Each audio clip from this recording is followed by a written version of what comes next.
SS organic farming poison free land में आपका स्वागत है। मैं एसएस राठौड़, डायरेक्टर एसएसपीसीआई। आज का हमारा टॉपिक है कि हमारी थाली जो पोषण से भरपूर होती थी वो आज कुपोषण में कैसे बदल गई। तो सबसे पहले जितने भी विराजित सदस्य हैं उन सदस्यों, भाइयों बहनों का मैं नमस्कार करता हूं, उनको नमन करता हूं कि आज वो इस सभा में पधारे हैं। आज सबसे पहले डॉक्टर आचार्य श्री वीरेंद्र कृष्ण दोरगादत्ती जी को मैं नमन करता हूं।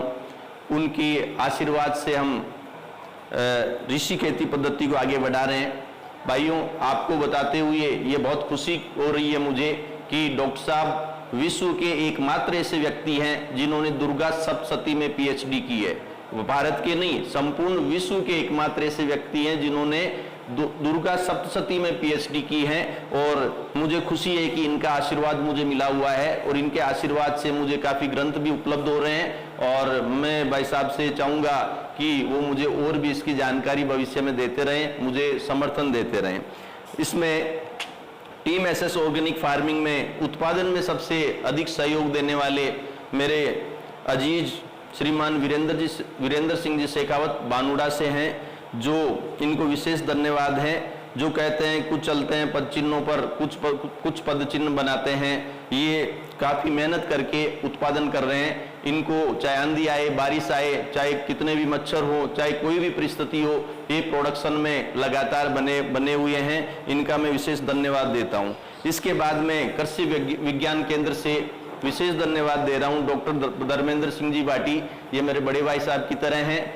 इन्होंने मुझे हर तरह से सपोर्ट किया है। इन्होंने हमें, हमारी टीम को जो भी साइंटिस्ट के रूप में योगदान या यूं कहेंगे सपोर्ट, जो भी जरूरत होती है हमें तुरंत ये करते रहते हैं। ये कृषि विज्ञान केंद्र में वरिष्ठ कृषि वैज्ञानिक एवं अध्यक्ष पद पर हैं, जो मुझे कृषि से संबंधित आधुनिक जो नॉलेज है वो देते रहते हैं कि मैं कैसे ये जो कृषि है, ऋषि कृषि, उसको वर्तमान में कैसे जोड़ सकता हूँ। भाई साहब श्री इंद्रजीत सिंह जी, ये करणपुर से हैं, श्री गंगानगर के पास में श्री करणपुर है। ये मुझे हर तरह से योगदान देते रहते हैं, मार्गदर्शन करते रहते हैं। जहाँ भी कहीं मैं अटकता हूँ ये तुरंत मुझे सपोर्ट करते हैं, मेरा मनोबल बढ़ाते हैं। इसके बाद हेल्थ फूड ग्रुप अजमेर, जिन्होंने हेल्थ फूड ग्रुप अजमेर बनाया है उनका मैं विशेष ऋणी हूँ, जिन्होंने मुझे एक जगह प्रदान की है जहाँ पर सारे मेंबर्स आते हैं और हमारे प्रोडक्ट को विशेष रूप से बड़े खुश होकर यूज करते हैं और अच्छे अच्छे रिव्यू भी देते हैं, ताकि हम आगे इस बाजार में बने रहें। मेरी एसएसपीसीआई टीम के सभी सहयोगी व मेरे सभी विद्यार्थी जो मेरी अनुपस्थिति में सेंटर का संचालन कर रहे हैं, सेंटर पे स्टडी कर रहे हैं, और विशेष कर जितेंद्र सिंह जी सांकला, जीतू सर के नाम से जाने जाते हैं, ये मेरी अनुपस्थिति में क्लासेज भी ले रहे हैं। और ये मेरे भांजे भी हैं, ओम जी प्रजापति सर, किशन मालाकार सर, ये बहुत सहयोग कर रहे हैं ताकि मैं जब तक कृषि की तरफ जाता हूं तो ये पीछे से सेंटर का संचालन कर लेते हैं और विद्यार्थियों को कोई नुकसान नहीं होने देते।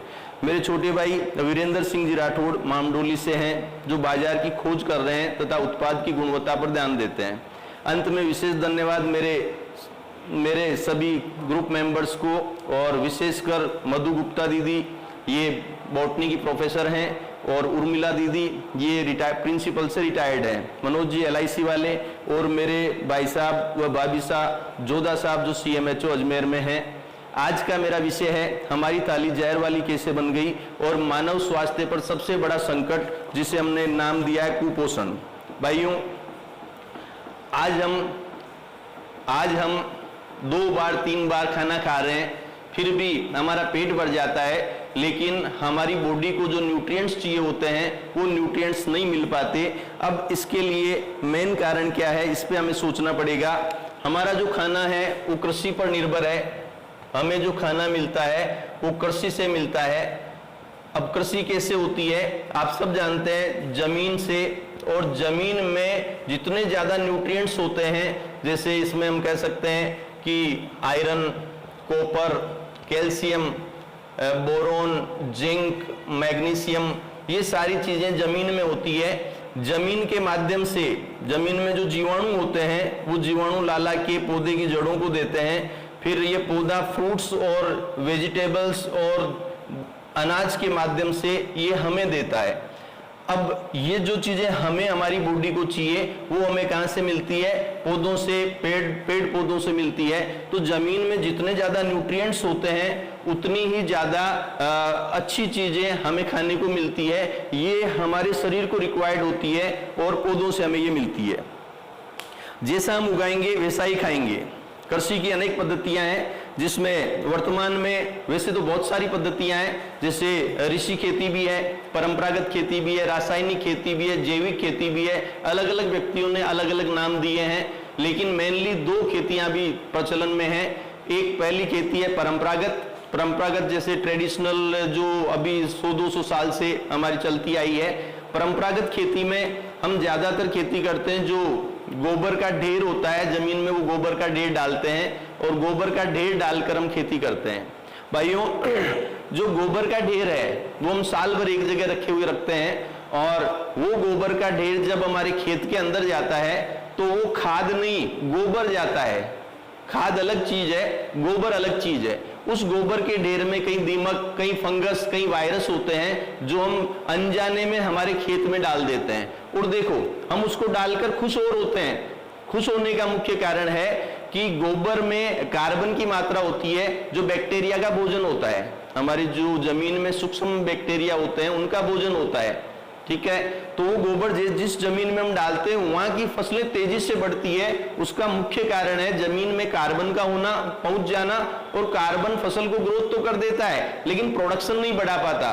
तो हम बढ़ी हुई फसल को देखकर खुश होते हैं कि देखो, इसमें हमने गोबर डाला था तो यहाँ उत्पादन ज्यादा हो रहा है, और इस खेत में हमने गोबर नहीं डाला था, खाद नहीं डाला था, गोबर को हम खाद बोल रहे हैं, तो खाद नहीं डाला था तो यहाँ उत्पादन कम हो रहा है। तो उत्पादन नहीं, वो फसल दिखती है हमें बढ़ती हुई, टोटल प्रोडक्शन में वृद्धि नहीं होती है। उल्टे हमारी जमीन में कई फंगस, कई वायरस और कई दीमक का प्रकोप हो जाता है, जो हमें नुकसान की तरफ ले जाता है, ठीक है। इसके अलावा इसमें 99% लोग तो यही करते हैं, और 1% लोग बाहर से कुछ तत्व भी डाल देते हैं। दूसरी खेती होती है रासायनिक खेती। रासायनिक खेती में हम क्या करते हैं? Urea, DAP, SSP, single super phosphate, और इसके अलावा यूरिया, डीएपी, एसएसपी और एसएसपी के अलावा कुछ चीजें और डालते हैं मार्केट से लाकर। उससे हमारी फसलें बढ़ती भी है और प्रोडक्शन भी अच्छा आता है, लेकिन हमारे को जो तत्व चाहिए होते हैं वो तत्व हमें नहीं मिल पाते हैं। कुछ लोग बाहर से लाकर जैसे आयरन का स्प्रे कर देते हैं, कैल्शियम का कर देते हैं, कॉपर का कर देते हैं, मैग्नीशियम का कर देते हैं, जिंक का कर देते हैं, बोरोन का कर देते हैं। ऐसे लोग 1% एक या आधा % किसान है जो ये स्प्रे करते हैं। हाँ, ये स्प्रे करके हमारे तक कुछ तत्व अच्छा पहुंचाने में समर्थ होते हैं, लेकिन इनकी लागत इतनी आती है कि वो इसको डालें, मेहनत करें और फिर उतना रिजल्ट नहीं आता, फिर भी पोषण पूर्णतया नहीं बढ़ता है, ठीक है। जमीन के अंदर खेती के लिए जो मेनली चाहिए होता है वो लगभग 100-102 के आसपास अणु, 108 जीवाणु, बैक्टीरिया और लगभग 15 से 18 तत्व, खनिज तत्व चाहिए होते हैं। ये अभी शोध चल रहा है, इससे ज्यादा भी हो सकता है, लेकिन यहां तक तो हमारे साइंटिस्ट पहुंच गए कि फसल के लिए 15 से 18 खनिज तत्व, 102 अणु, 108 जीवाणु चाहिए होते हैं। वो पूर्णतया जब तक जमीन में नहीं आएंगे तब तक हम अच्छी फसल नहीं कर पाएंगे। हमारी जो थाली होगी वो पौष्टिक नहीं हो पाएगी, हमारा स्वास्थ्य जो होगा वो सही नहीं हो पाएगा, ठीक है। देखो, हर तत्व का हमारे और पौधों में समान महत्व है। पौधों को मिलेगा, उसके माध्यम से हमें मिलेगा, और ये मिलता कहां से है? जमीन से है। हमने बार बार रसायन डालकर, डीएपी, यूरिया डालकर हमने इनको तत्वों को कम ही किया है, ज्यादा नहीं किया है। क्योंकि एक चक्र है जो मैं आपको हल्का सा समझा देता हूं कि शाकाहारी कीट, मांसाहारी कीट। शाकाहारी कीट जड़ों को खाते हैं, मांसाहारी कीट शाकाहारी कीटों को खाते हैं। ये प्रकृति का एक चक्र आप सब जानते हैं। और उन फसलों से जो उत्पादन होता है वो मानव खाता है। ये एक प्रकृति का चक्र है। कुछ मांसाहारी कीट है, कुछ शाकाहारी कीट है। शाकाहारी कीट जड़ों को खाते हैं, मांसाहारी कीट शाकाहारी कीटों को खाते हैं, और इन फसलों से जो उत्पादन होता है उसको मानव खाता है। ठीक है। जीव जीवस्य जीवनम का ये सिद्धांत चलता है, जो हमारे कई ऋषियों ने बताया कि जीव ही जीव का जीवन है। भारतीय संस्कृति जीव जीवस्य जीवनम के सिद्धांत पे चली है। हमारे प्राचीन ग्रंथ, हमारे पूर्वज भी इसी सिद्धांत पे चले हैं कि जीव ही जीव का जीवन है। यहाँ हमने यूरिया और डीएपी डालकर क्या किया, यूरिया और डीएपी डालकर या जो भी फंगीसाइड हमने डाले, जो पेस्टिसाइड कीटनाशक हमने डाले, उससे मांसाहारी कीट मर गए। अब कई जने कहते हैं मांसाहारी कैसे मरे, शाकाहारी क्यों नहीं मरे। मांसाहारी कीट जो होते हैं वो निडर होते हैं, वो अपने अंडे जमीन की ऊपरी सतह पर देते हैं। शाकाहारी अपने अंडे जमीन में नीचे जाकर देते हैं, उनको डर लगता है मांसाहारियों का। इसलिए तो जो मांसाहारियों के अंडे ऊपर रहते थे, हमने जैसे जैसे कीटनाशक यूज किए वैसे वैसे मांसाहारी के अंडे मर गए, मांसाहारी के अंडे खत्म हो गए, जिससे मांसाहारी कीट कम हो गए और शाकाहारी कीट बढ़ते गए। हमने इसके विकल्प के रूप में बार बार दवाइयां डालनी शुरू की, बार बार हम मांसाहारी कीट को मारते गए और धीरे धीरे जमीन से हमने मांसाहारी कीट खत्म कर दिए और शाकाहारी कीट का बोलबाला हो गया। इसलिए आज बार बार हमें दवाइयां डालनी पड़ती है। वो दवाइयां जहर के माध्यम से, जैसे हम मारने के लिए दवाई डालेंगे तो उसमें जहर तो होगा ही होगा, कुछ न कुछ परसेंटेज उसका फ्रूट्स और वेजिटेबल्स अनाज में आएगा, वो हम खाएंगे तो हमारे अंदर जहां ताकत आनी चाहिए वहां हमारे अंदर क्या आएगी, बीमारियां आएगी। फिर हम डॉक्टर्स के जाएंगे, फिर हम ऊपर से हम सारी चीजें लेने लग जाएंगे। एक चीज ध्यान रखना, जो तत्व पौधों को चाहिए वही तत्व हमें चाहिए, जो तत्व पौधों को चाहिए वही तत्व हमें चाहिए। कैसे, जैसे आपको बताओ जिंक, अभी कोरोना वायरस में जैसे हम बीमार होते थे तो पहले जिंक टैबलेट दी गई, तो जिंक जो है ये वायरस के प्रकोप को खत्म करता है। तो जिंक हम पौधों को देते हैं, जिंक हम पौधों को देते हैं, पौधों के माध्यम से फल सब्जी अनाज में आता है और अनाज के माध्यम से हमें आता है। आपको पता हो या ध्यान रखते हो तो बच्चों को एक टैबलेट दी जाती है जिसका नाम है जिंकोविट, ताकि बच्चों में वायरस से लड़ने की कैपेसिटी बढ़े। तो जिंक हम पौधों के माध्यम से हमारे अंदर आनी चाहिए थी, जो आना धीरे धीरे बंद हो गई। आपके आयरन जो है वो इल्ली के प्रकोप, आयरन की कमी से इल्ली का प्रकोप होता है पौधों में और ऐसे ही हमारे में बीमारियां आती है। कैल्शियम और बोरोन, कैल्शियम और बोरोन फल फूल की कमी को दूर करता है। कैल्शियम और बोरोन अगर हम पौधों को देते हैं या पौधों में कैल्शियम और बोरोन होते हैं तो फल फूल बढ़ते हैं, उत्पादन बढ़ता है और इनके माध्यम से हमारी फर्टिलिटी बढ़ती है। आपने कई न्यूज चैनल देखे होंगे जिसमें बताया जा रहा है कि मनुष्य की उत्पादकता क्षमता, फर्टिलिटी पावर बहुत कम होती जा रही है। चाइना में तो बहुत ही कम हो गई, हमारे यहाँ भारत में भी गिरती जा रही है। हम बाहर से भी टैबलेट्स वगैरह लेकर फर्टिलिटी को बढ़ा रहे हैं। फिर सल्फर, कॉपर, मैग्नीशियम ना हो तो, अगर सल्फर, कॉपर और मैग्नीशियम नहीं हो तो फंगस जनित रोग होते हैं और हमारे अंदर नहीं हो तो हमें चर्म रोग होते हैं। ठीक है, वर्तमान कृषि पद्धति में कोई भी किसान अपनी फसलों में सारे सूक्ष्म पोषक तत्व नहीं डाल रहा है।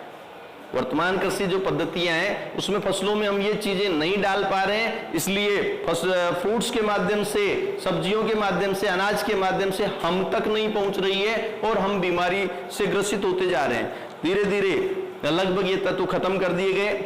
हम पिछले काफी वर्षों से इन रसायनों का प्रयोग कर रहे हैं, हम विधियों का प्रचारित कर रहे हैं। हमारी टीम आपके वृक्ष आयुर्वेद, भृगु संहिता और कई ऐसे अपने पुराने ग्रंथ है जिनमें जो विधियां लिखी गई है उन विधियों से हम खेत में वो न्यूट्रिएंट्स प्रोवाइड करवा रहे हैं। हम जमीन पर काम कर रहे हैं, जमीन को मजबूत कर रहे हैं। जमीन अगर मजबूत होगी तो उसमें कोई रोग आएगा ही नहीं। अब रोग क्यों नहीं आएगा वो मैंने आपको बता दिया कि जमीन में अगर जिंक होगी तो वायरस नहीं आएगा, बोरोन कैल्शियम होगी, बोरोन और कैल्शियम तत्व होंगे तो फर्टिलिटी पावर कमजोर नहीं होगी, पौधों की उत्पादकता बढ़ेगी और प्रोडक्शन बढ़ेगा, भूखमरी भी कम होगी और ताकत भी आएगी। मैग्नीशियम वगैरह की कमी से आपको पता है जो बीमारियां मैंने बताई थी वो मैग्नीशियम हम उसको पौधों को अवेलेबल करवा देंगे तो फंगस वगैरह नहीं होगी। और आयरन की पूर्ति करेंगे तो आयरन से जनित जो भी बीमारियां वो दूर हो जाएगी। अब हम इसकी पूर्ति जो करते हैं वो हम करते हैं प्राचीन तरीके से, न कि दवाइयां देकर। हम कोई भी प्रोडक्ट मार्केट से परचेज नहीं करते, हम प्रोडक्ट वहीं बनाते हैं।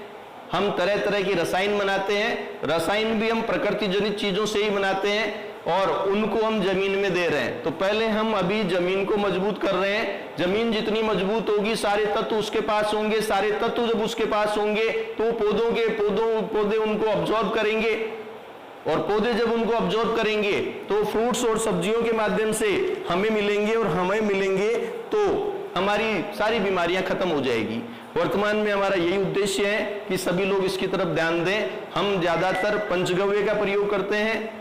पंचगव्य गाय के 5 तत्वों से बनता है। अभी हम बताएंगे कि पंचगव्य कैसे बनाया जाता है। फिर मैं स्पेशल धन्यवाद देना चाह रहा हूं हमारे भारत के जितने भी वैज्ञानिक हैं जो जैविक खेती पर काम कर रहे हैं, खासतौर से सुभाष जी पालेकर साहब जो प्राकृतिक खेती पर काम कर रहे हैं, ताराचंद जी बेल जी ये इन रसायनों पर खोज भी कर रहे हैं, इन्होंने काफी सारा डेवलपमेंट भी किया है, ये मुझसे बहुत आगे हैं। मैं इनके सारे वो देख कर या यूं मान लो कि हर जगह से मैं थोड़ा कलेक्शन ले रहा हूँ।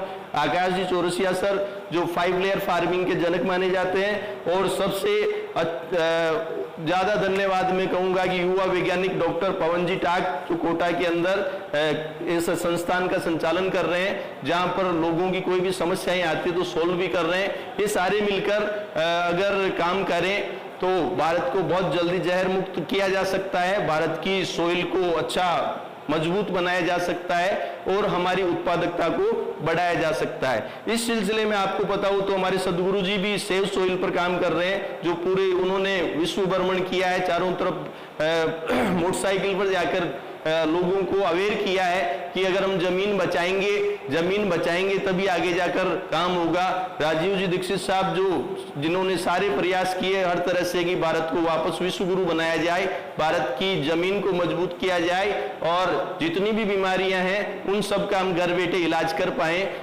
इसी के साथ धन्यवाद, और आगे भी मैं आपको इसके बारे में बताता रहूंगा।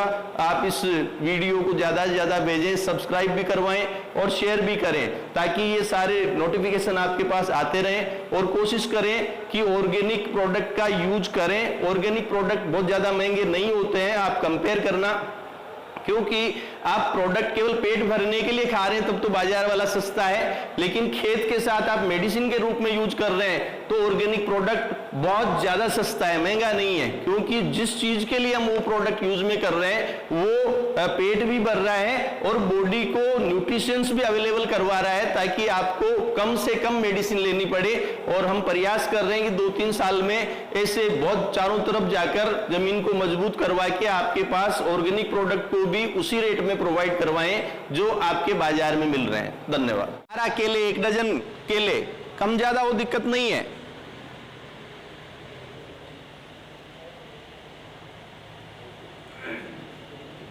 ठीक है, 2.5 लीटर दही, आधा किलो शहद और 1 दर्जन केले को मैश करके एक जीव कर देंगे। हाँ, पंचगव्य गाय, देशी गाय के 5 तत्व।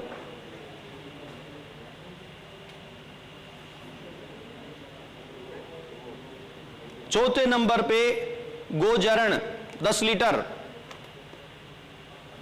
गोजरण 10 लीटर। अब गोजरण में क्यों कह रहा हूं, आप सबको पता हो गया होगा।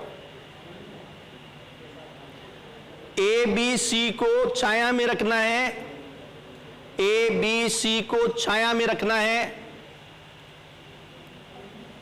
D धूप में रहेगा 48 घंटे के लिए। ABC छाया में, D धूप में रहेगा 48 घंटे के लिए। 48 घंटे बाद A प्लस B कर देंगे, मिला देंगे। AB में C मिला देंगे और ABC में D मिला देंगे। चारों मिला देना, पर क्रम A, B, C और D का रख लेना, इसलिए हमने नाम दिए A, B, C और D। अब ये वृक्ष आयुर्वेद में ऐसा लिखा हुआ है। A प्लस B, फिर AB में C और ABC में D मिला देंगे। हाँ, सारे मिल जाएंगे। फिर आप देखना, जब D मिलाओगे तो उसमें जबरदस्त फर्मेंटेशन होगा। जैसे मतलब सोडा होता है ना, सोडे की तरह फर्मेंटेशन होता है। बैक्टीरियाज मजबूत होते हैं, ताकतवर होते हैं, ताकि बाहर जाकर जमीन के अंदर जो हमने जहर डाल दिया है जो फंगस पड़ी है, जो दीमक पड़ी है, उनसे वो लड़ने की ताकत दी है 15 दिन 14-15 दिन में। हमने उनको फूड दिया है। ट्रेनिंग हम भूमि में डालने पर देंगे कि तुम मजबूत हो तो उनको मारो और कमजोर हो तो खुद मर जाओ। तो इसलिए हमने ताकत दी है 14-15 दिन में। इस मिश्रण को आप 6 महीने तक काम में ले सकते हैं। इस मिश्रण को 6 मंथ तक आप काम में ले सकते हैं। महीने तक खराब नहीं होगा। 6 महीने बाद भी वो एक्सपायरी डेट टाइप नहीं होती क्या, बाद में भी काम में ले सकते हैं, पर उतना मजा नहीं आएगा। वो क्या वही वो काफी मात्रा में हो जाएंगे, उनका फूड खत्म हो जाएगा, शहद वगैरह, फिर उनको खाने को नहीं मिलेगा तो उनकी डेथ हो जाएगी बैक्टीरियाज की। छिड़काव का रेशियो कितना होगा? हाँ, अब आप इसका पहले उपयोग लिख लें कि उपयोग कैसे करें। अगर आप स्प्रे में करते हैं, स्प्रे जानते हैं, जमीन में चलाते हैं तो 10%, जमीन में चलाने पर 10% समझ गए। 100 लीटर पानी है तो 10 लीटर डाल दो। 100 लीटर पानी में ये 10 लीटर डाल दो। 200 लीटर पानी है तो 20 लीटर डाल दो। 1000 लीटर है तो 100 लीटर डाल दो। ठीक है। अगर आप ऊपर स्प्रे करते हैं, फसलों पर स्प्रे करते हैं तो 2%, 100 लीटर पानी में 2 लीटर का आप स्प्रे करें। 2% स्प्रे करने पर 2%, पानी में चलाने पर 10%।